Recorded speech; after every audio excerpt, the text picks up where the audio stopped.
Ready to light that fire by doing the things that make you come alive? Welcome to Health Raisers, a podcast for wise women. I'm your host, Dr. Nadine. I left a soul-crushing medical career full of bad news and evolved into a joyful health integration coach, helping hundreds of women find their healthy.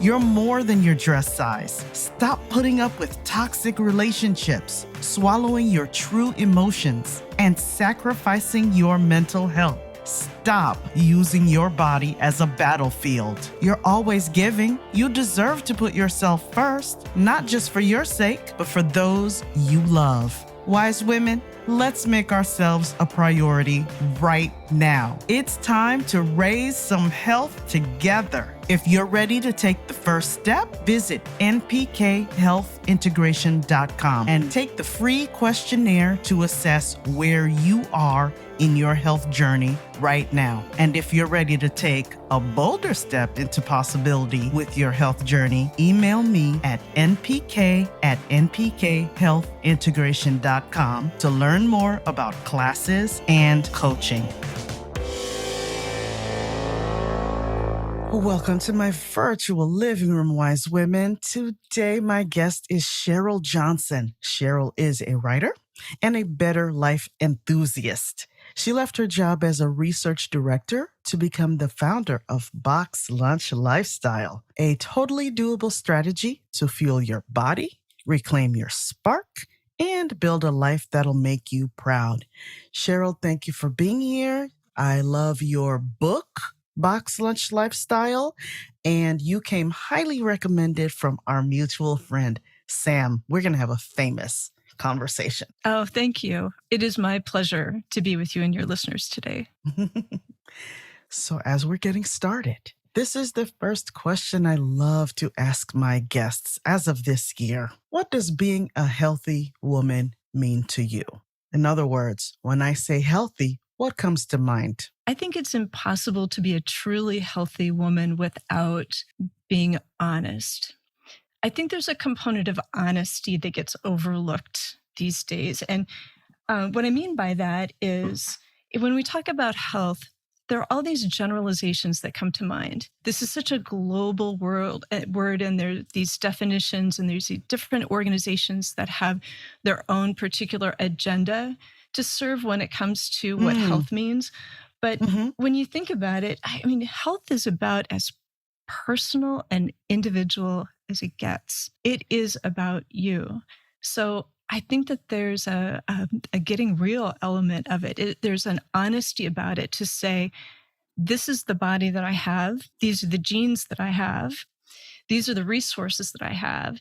And to say, what does it mean to be healthy for me, and to take the ownership it requires and do the work it takes to be your best, healthiest self. I think that it starts with that honesty. And I think that you have to find a way to get quiet in order to know what that means. But I think your self deserves your full attention. So it's worth it. I really want to highlight one of the things that I believe I'm hearing you saying, which is the personal aspect of health being above and beyond this multi-billion-dollar industry that has become women's health. And we can pick that apart, whether it's products for anti-aging, I'm doing sarcastic air quotes, everybody, or it's this specific diet, or it's this clothing. It's always us chasing something externally to maybe compete with other women, but I will say maybe even competing with ourselves, and especially our past selves. This is something I've really been thinking about a lot myself, because I'm 51 now. I'm going to be 52 in the summer. It's this relinquishing the rear view mirror and judgment I should be this way. Yeah. Society says I should be this size to be acceptable. Yeah, I so hear what you're saying, and I'll be 55 this summer, and there is no anti-aging. We are No. aging. We Mm, are all doing it. Whether you're in your 50s or in your 20s, we're all doing it, and mhm, we're all headed in a direction. And again, it's the challenge is for us to redefine our relationship with the body and what that means, and what it means to be our best selves in whatever body we have. And I think what you're making a really important, you're highlighting a really important factor of wellness and what the wellness and lifestyle industry has become. Because you're right, it's very easy to think about lifestyle as a product, as something that if you have the means, you can purchase this, you mhm, can acquire this.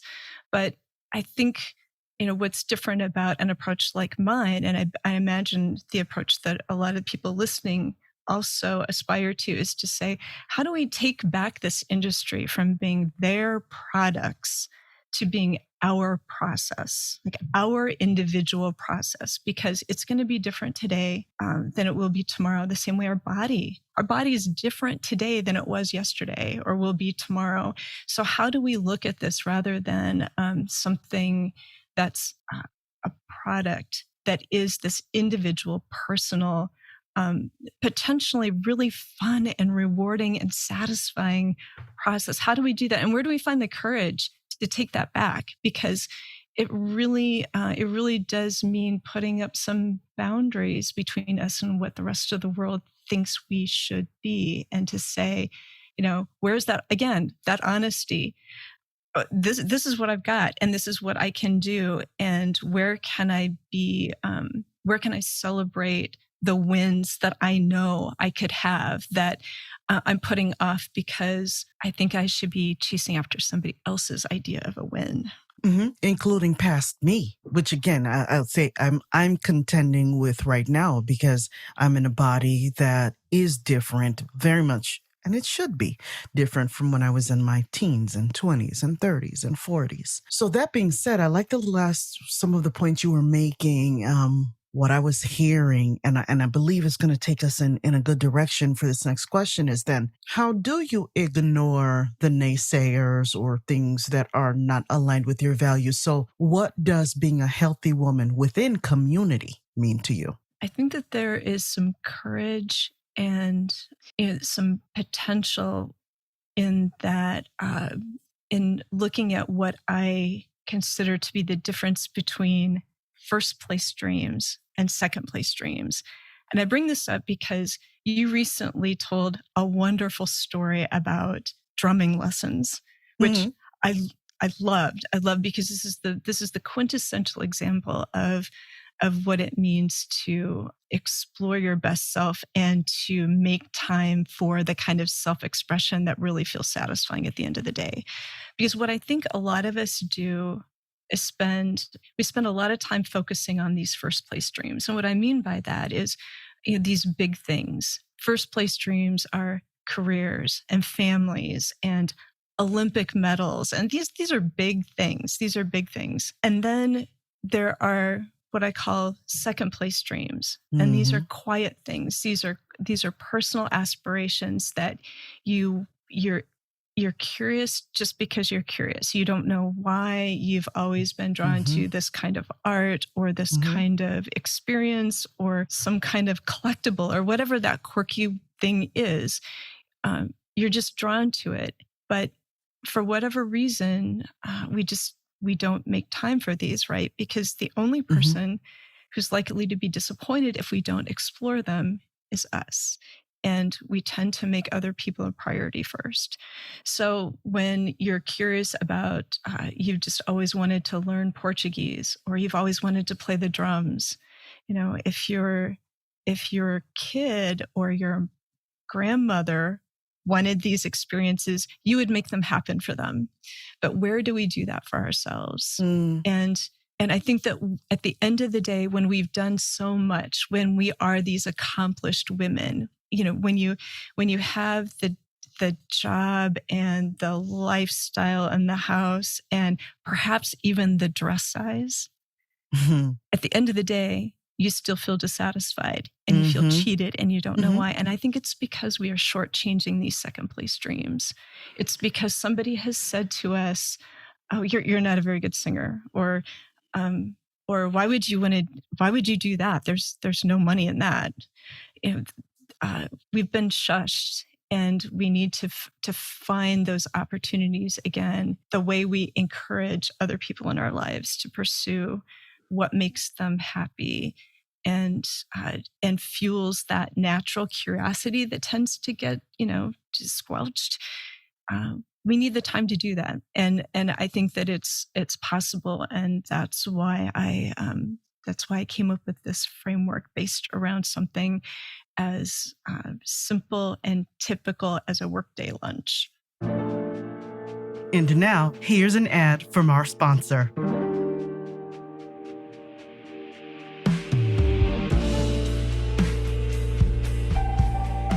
In the mood for coffee, tea, yummy pastries, or cool swag? My friends at Infusco have got you covered. Infusco Coffee Roasters is a cozy neighborhood coffee joint in Sawyer and St. Joseph, Michigan. Infusco stands for a healthy community. They craft irresistible seasonal drinks, sourcing local artisans' products. The flavors shine from quality ingredients, and their beans are roasted on site. They do not hide behind tons of sugar. Every time I go, I'm greeted by my name with a smile. Bad service is just non-existent. It feels like stepping into a friend's living room. They keep it personal. Old school, eclectic coffee mugs on the wall, fun merch, including stickers designed by artists, t-shirts, and sweatshirts. It's the perfect place to get to know your neighbors and chat with tourists. You will always find people deep in conversation. Special events keep it fresh. Community, health, the heart of Sawyer. That's Infusco. I hope to meet you there.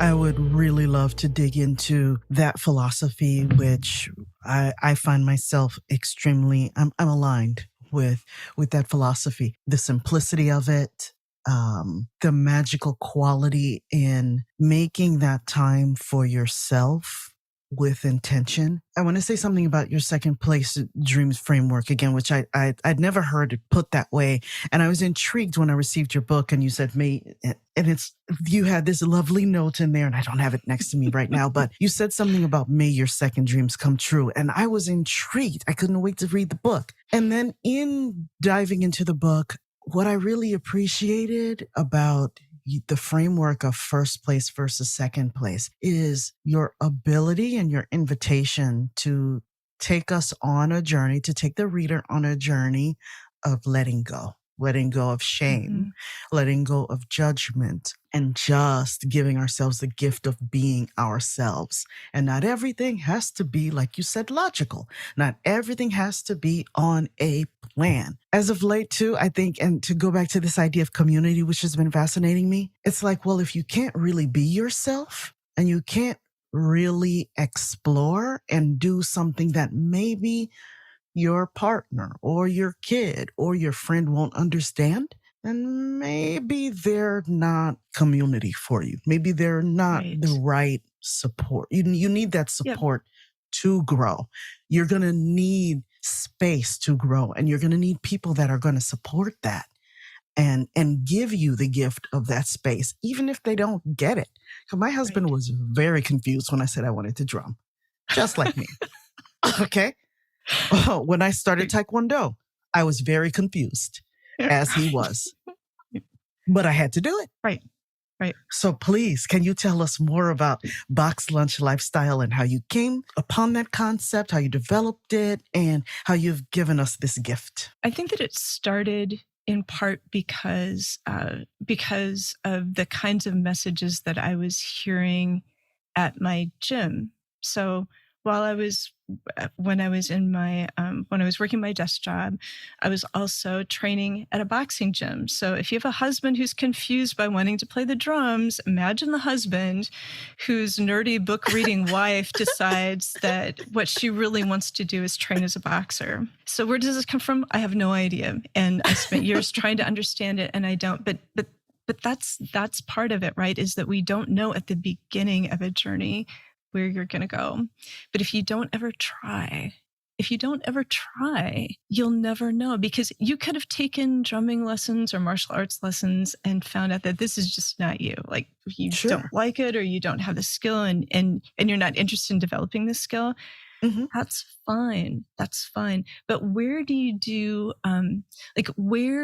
where do you find places for wannabe habit changers or curious people? Where do you find that place for them to start? Why does it have to be so hard? And I'm not big on excuses. I don't really like excuses. So I wanted to find a framework, a method that was virtually excuse proof, that it was playful enough and it was small enough, and also aligned enough with what we know about habit change research that people couldn't really argue, even if I didn't have a randomized control study to prove. Like, people will still ask me, well, are there studies that show that this works? It doesn't matter. Like, of all my years as a research director, what I learned is that all the data in the world doesn't matter if I can't apply it to myself. I am the expert on me, and that's it. So I try this and it works for me, or it doesn't. And that sounds perhaps overly simplistic, even to our fellow nerds of the world, but that's really true. It needs to work for you. So what is this? What is this regularly scheduled, socially familiar place in American culture, for example, that no one would really question, even if you don't typically take a workday lunch break. If somebody saw that on your calendar, there probably isn't going to be tons of pushback. They may still schedule the meeting over you, but no one is going to be shocked by this the same way it may be a different kind of pushback if you were doing a whole like digital Sabbath for a weekend. That's harder to explain to people, and it's harder to be functional in the way people expect us or maybe need us to be functional, especially on weekends when that time usually isn't just ours to do with what we please. So if you think about the 30 minutes a person would have during a typical workday lunch, you have 15 minutes to eat something that makes you proud, preferably something you make yourself because it's not that hard. And then you'd have 15 minutes to pursue something that's not work or another chore, like something that's an investment in you. What is that second place stream for you that you can pursue? So you have 15 minutes for better food. You have 15 minutes for time just for you that you have defended because you're willing to set this reasonable and perfectly fair boundary at work for 30 minutes. And that it's a virtuous cycle, right? So if you are good with the food part, then you can use that as inspiration to say, hey, look, I've made this really nice lunch, and I'm going to spoil myself with this 15 minutes to learn to the first steps of starting stained glass art because I'm just curious. Or if you have this thing that you've always wanted to do, I'm going to write my memoir. I'm going to do it. I've always said I'm going to do it. Well, realize that if you want to be that person who writes your memoir, even for 15 minutes on a typical workday, you'll be a better memoir writer if you eat something more than just a Diet Coke out of the vending machine, right? You're going to be a better writer if you take care of your brain and your body a little differently, even for just one meal of the day. That's the other thing that I love about lunch is that you don't have to throw out everything in your pantry. The fad, whatever it is, this will go away. what you need to find are the foods that you like that include some vegetables, because whatever comes and goes, people are not going to argue that a few more vegetables for you isn't probably a better thing. Yeah. It's not going to be bad for you. It's what Michael Pollan has been telling us for years, right? Mhm. Eat mostly plants, eat things that your grandmother would recognize as food. But when do we do these things, Michael Pollan? We believe you. We've believed you for years. But when are we going to do it? If you did it just at lunch, just that one meal a day, just on work days when maybe you have a little different sense of control, it matters. It makes a difference. What would you say to someone then who is maybe lunchtime is really not theirs? They've developed a habit, because we're talking about habit formation, right? And what I really like in what you're saying is, as in Atomic Habits by James Clear, he talks about, the cycle, and one of the things being the trigger for habit formation. And the trigger can be time, place, people. It's context, right? Where you don't have to think about it and you automatically do the thing you're going to do. And then you get a reward. So then it becomes this virtuous cycle, this loop, good or bad. But say you've developed a lunch habit and it's hard to think of it being your time. So this is the time where I'm going to, and I'm sure a lot of people do this. This is the time where, okay, I'll eat, but I'm going to catch up on those emails. Or this is the time where I eat, but I've promised this group of people, we've formed this group, or I have a lunch buddy, and I may not necessarily always like it or always need it, but I made this promise and it's just easier not to argue, and I'll just keep having lunch with this person. But I don't really feel like I've had any time to reflect. It's just doing. It's more doing. So what would you say to a woman who wants to use that sustainable time? Because that's what I like in this approach too, is it's not a weekend warrior thing.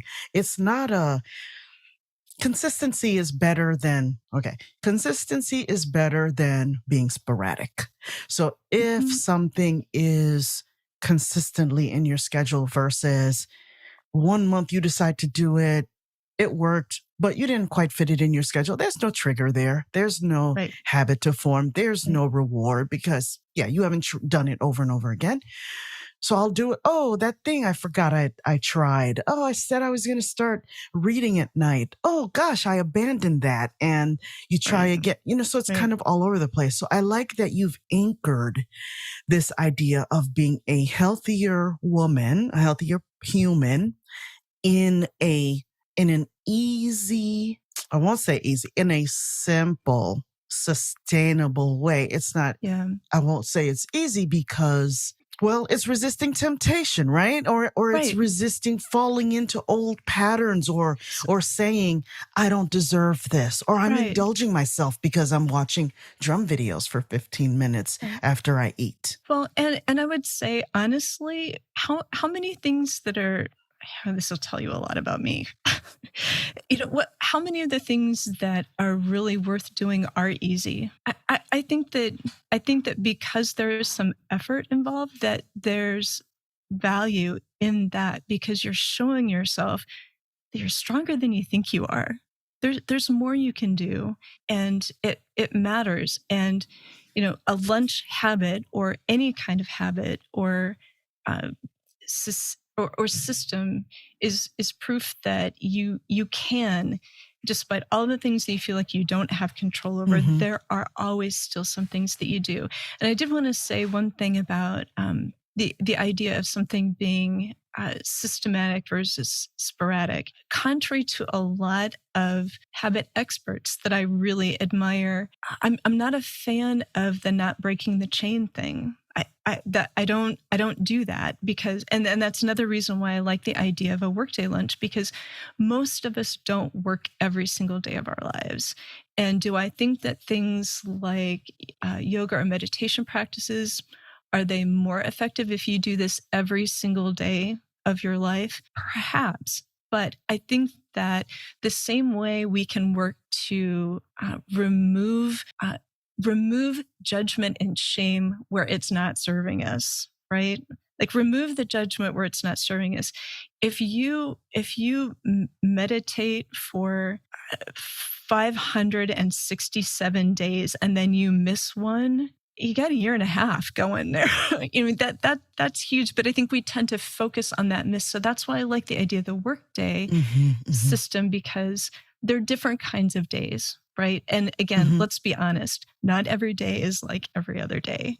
So the other thing that I would say about people who have, whatever lunchtime routine they have that seems to be serving them, whether or not you change your lunch. So if you go on the website, you don't have to buy the book. Everything you need to know to live a box lunch lifestyle, it's on the website. That's everything you need to know. So if you read these steps and looked at this approach and, this is how Cheryl Johnson feels about food and ideas for spending your time and the power, I think that giving yourself credit for doing what you can, when you show up as your honest best self for a day, that is a win.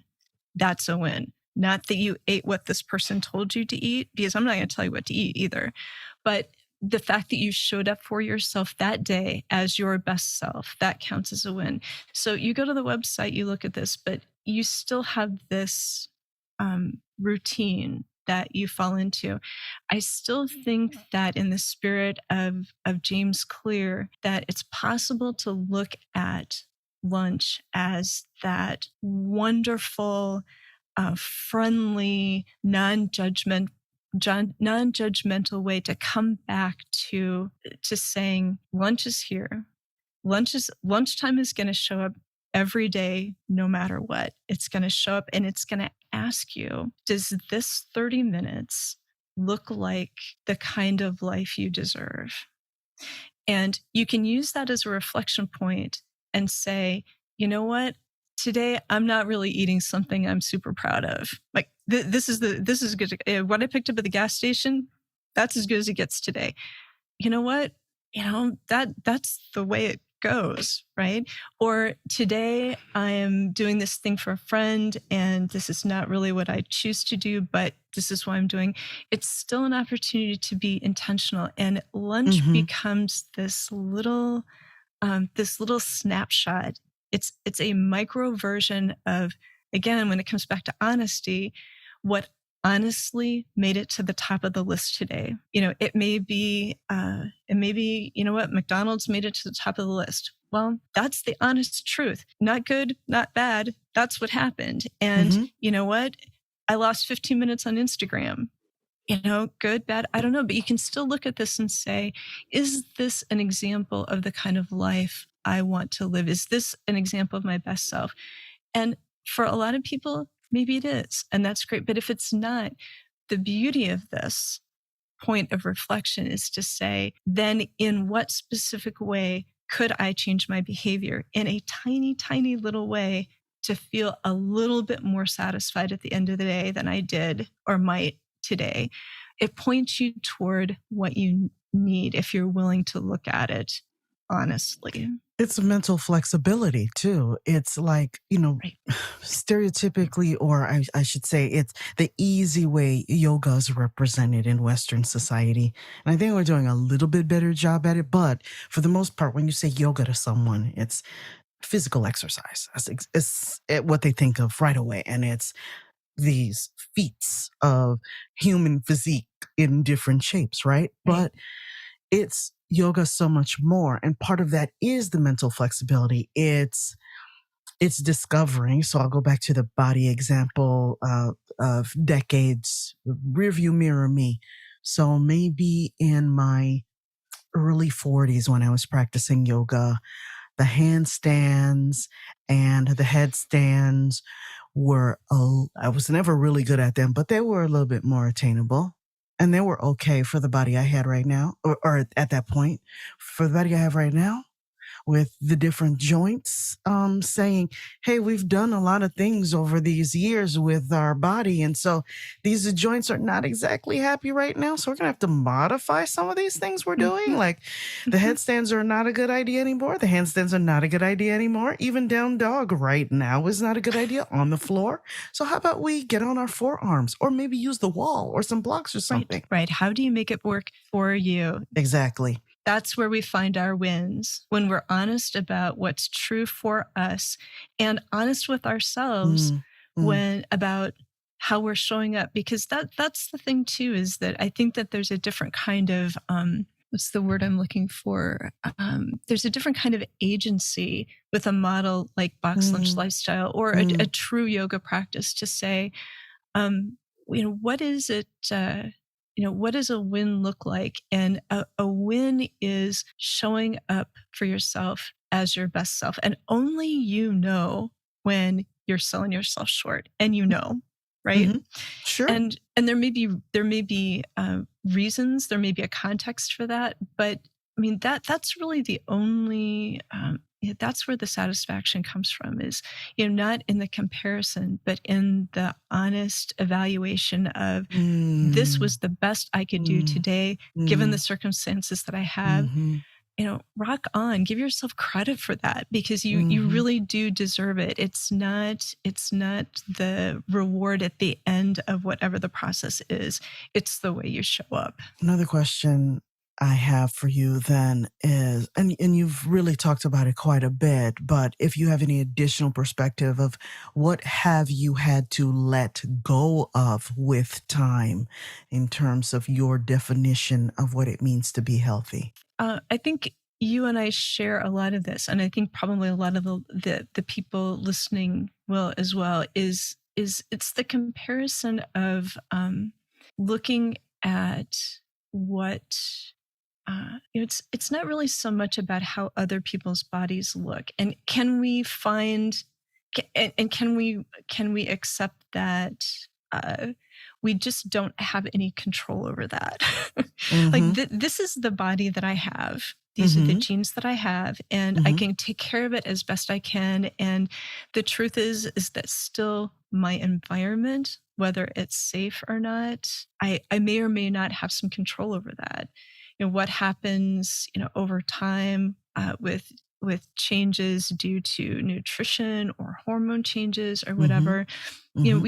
You may or may not have any control over this. But what I would challenge women to ask, if they're thinking about when they're thinking about their health, because I do this when you get into this phase, that even when you are super fit, even when I bet even when you would describe yourself in your most fit, most whatever days, whatever time that is for you, you still have these times where you think, oh, but I wish I was, I should be Of able to course. do this, or I should look like this, or why can't I wear Mm-hmm. this, or that looks so Mm-hmm. good on her, or Mm-hmm. um, this person thinks, he thinks I'm not strong enough to do this, and I'm going to, but I would really challenge people to keep asking themselves, what is it that you want to do?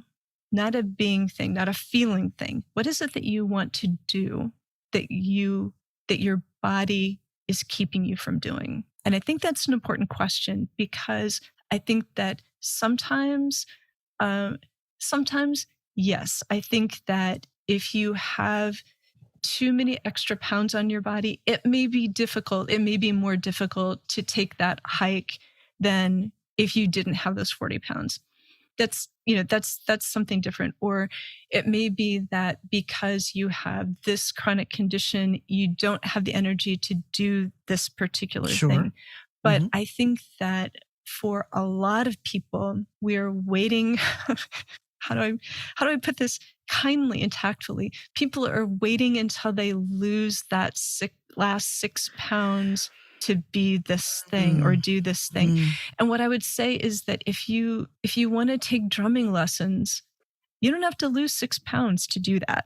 Mm-hmm. You can do that right now. Mm-hmm. Or if you've always wanted to read Anna Karenina, like there's nothing about your body that's keeping you from doing this thing, because I think the most of the things, or a lot of the things that we want to experience and feel like in the real world, not in a virtual way. I think that a lot of those things we can do right now, but we're waiting for this perfect body or health to give us permission to say, well, I need to be happy in that body first before I can do that. And I would challenge you to say, is that really true? And what is it that you really want to experience? And if you want to learn how to weave a rug, there's nothing about your body keeping you from that today, probably. And not taking that tiniest first step, like whatever size step you could take in 15 minutes at lunch today, my guess is that your body isn't the problem. So, like I hear you say over and over again, like, let's not make that the battleground, right? Mm-hmm. Mm-hmm. That's not the battleground. You can have this right now. So try it today and show yourself what's possible. I appreciate what you just said. I truly do. It's not having a body that looks a certain way. Like, we're not statues. We're just on display for whatever reason. We're in a body that facilitates us to move in the world in a way that honors our beliefs and values and what we want to accomplish, how we want to serve, how we want to contribute, how we want to show up. I really like that. I like that. What I've also heard you say is embracing honesty in the present moment and giving ourselves some slack too. Everything doesn't have to be perfect. So if it's not a box lunch style type day, well, maybe it's a breakfast lunch Right. style that day. Maybe you have the breakfast mindfully and then do something in the morning because you know your afternoon is going to be so hectic and out of your control. It's flow. I'm hearing some flow and freedom Right. and movement in your day, and embracing the idea of agency and choice and not feeling powerless in our lives. It really is. It really is the time and the place, one time and one place to be intentional and to say, if we really want the world to be different, if we want our experience of being in the world to be different, then how will that happen? And it's all about the action that we take, right? It's if you think about I love the idea of thinking about your life as a perfectly ripe avocado or pear, right? Mhm. Think about your life. It is that thing today. It's not going to be the same tomorrow. So so why not, to the extent that it is possible, when you can enjoy the ripe fruit today. Enjoy it Mhm. rather than thinking about how nice it would be to enjoy that someday. It's right there. Take what you can and enjoy it. Beautifully said. Is there anything else you would like to ask or share with the beautiful women who are listening right now? I do believe that you are stronger than you think. When there are days that feel like a struggle, just to remember that the struggle isn't. You are not necessarily at the center of that struggle. It can be around you, and you can look at it and say, "I see you, and I'm good, and here's what I'm doing, and here's what I'm doing for myself." And to say that, and to remind yourself that those small investments are worth it. They pay off for you. They pay off for the people around you in ways that you will likely never know. But at the end of the day, you'll feel them.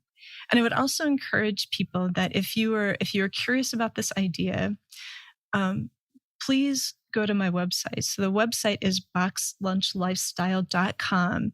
And for listeners, if you do a /start, this is a page that if you are curious, you will get a free download. It's 3 pages that will tell you everything you need to know to just give it a try. And if you do try it, please write to me. I respond to all of my emails personally. I would love to hear from you. I would love to hear if it's working or if it's not. But especially if you think you have an excuse for why this won't work for you, let me know, because I haven't met one yet that we couldn't take on together and win. Thank you, Cheryl. I've really, really enjoyed our conversation. I've learned a lot from it. I've gained some ideas, and I just feel like I invested beautiful time in myself by spending this time with you.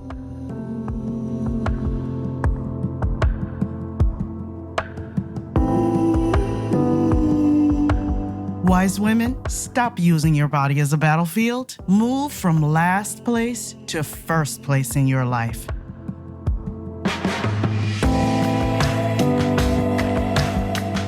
Let's raise health together. Take the first step and visit npkhealthintegration.com for a free health questionnaire. Ready for more? Email me at npk@npkhealthintegration.com to learn more about classes and coaching. And let's start a conversation. Thanks for listening and taking this time for yourself. See you next time.